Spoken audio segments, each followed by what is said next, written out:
Well, Moses, the Lloydminster Bobcats have been busy on the road over the past couple of weeks, but they did make a brief stint back here in the border city. Yeah, pit stop at the Civic. The Bobcats taking on the White Court Wolverines for the first time since the Wolverines thumped them 12-0. In the first two meetings thus far, the Cats have been outscored by the Wolverines 19-6. Yikes. Well, let's go to the highlights, shall we? First period, Wolverines can't clear the zone.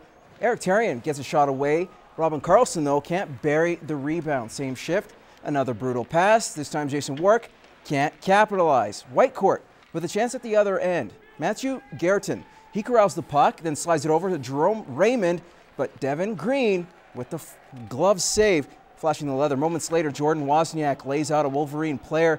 Cats looking good early on, and they get a golden opportunity, but again, it goes wide. So to the second period, Cats keep up the pressure, but they can't convert the wraparound, and we're still scoreless. Bobcats, Grant Baker passes on the 2-on-1. Colton Anderson provides the rebound. Baker missing the open net.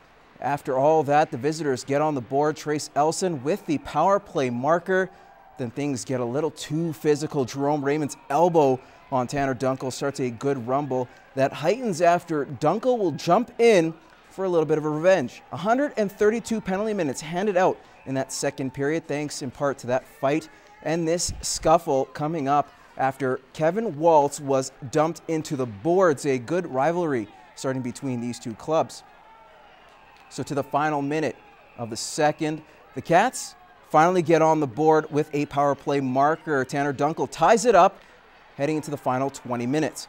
But the Wolverines take control in a 5.5-minute stretch of the third, scoring a pair of power play goals, then a pair of shorthanded markers. Raymond getting one of each. The Cats outshot the Wolverines 35-21, but despite that, Devin Green allowed all 5 goals. The Bobcats lose their 5th straight, 5-2. Meanwhile, the Lloydminster Universal Heat got their expected result on Saturday against the Camrose Vikings. The Vikings have yet to win a game this year as the Heat roll on to an 8-1 victory. There are just 2 games left next weekend before the new year.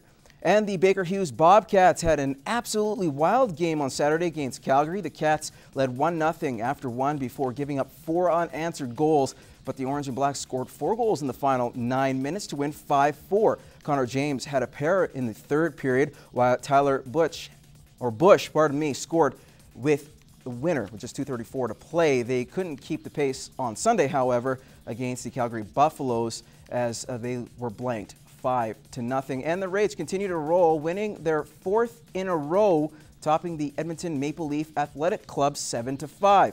It was the most goals the Rage have allowed this season, but they backed it up with scoring the most they have this year. The win puts them just 3 points back at the top spot in the North with a pair of games in hand. And the Lloydminster Sobeys AA Midgets had a successful weekend as well with a pair of wins against Midwest Northeast 3-2 and Meadow Lake 14-1. And that's your first look at sports. Gerard will have your weather details coming up.